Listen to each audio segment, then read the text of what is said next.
To set up a new salaried worker, follow these steps. First, make sure you're at employee level, and then click the Add New Employee button here.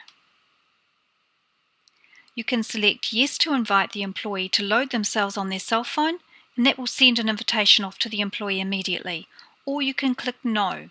I'm clicking No because I have the details handy already and I'm going to load the employee myself. Now I'll click Next at the bottom of that window. The name of the employee is Anne,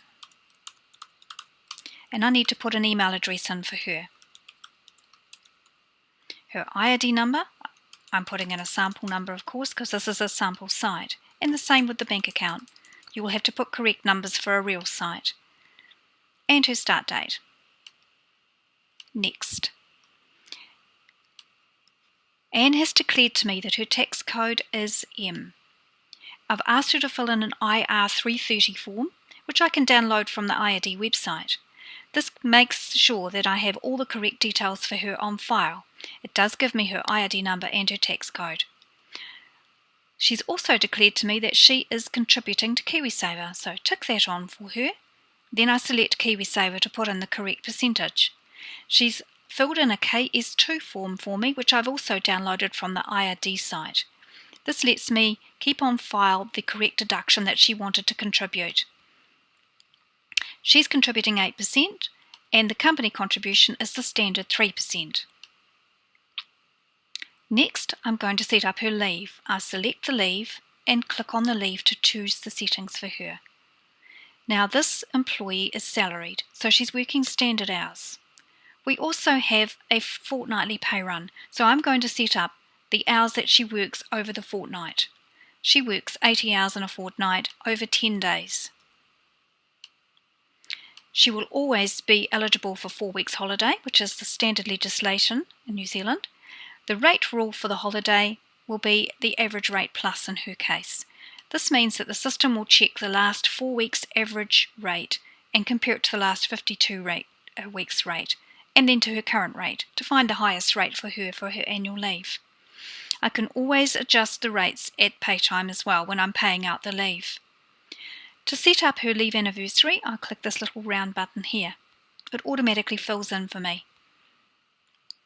Sick leave. She will be eligible for sick leave after 6 months, and I'll select the little round button again for the sick leave date to appear. Now the system will put that sick leave in for me. I don't have to worry about it. Finally, at the bottom, I'll select the different types of leave that she will be possibly paid for. And also, at the very bottom, the rate rule for the primary payment. I'll always select primary payment for this rule and click Next.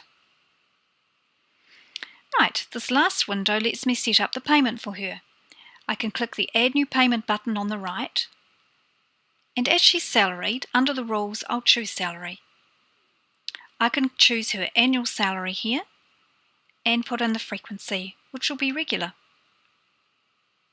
The amount will be 60,000. And I do want the system to reduce her salary by any leave taken, so I'm going to click Reduce by Leave Taken. The system asks me for how many hours she will work on an ordinary pay period, and I'm putting in 80 again here. I click OK, and now I need to select the primary payment. This is it. It doesn't matter what other allowances are set up for her in the future, I know that the system will recognise that this is her primary payment to compare for her annual leave rates. Now I click Finish. And I receive a message to say that the settings have been loaded and she's set up for the next pay cycle.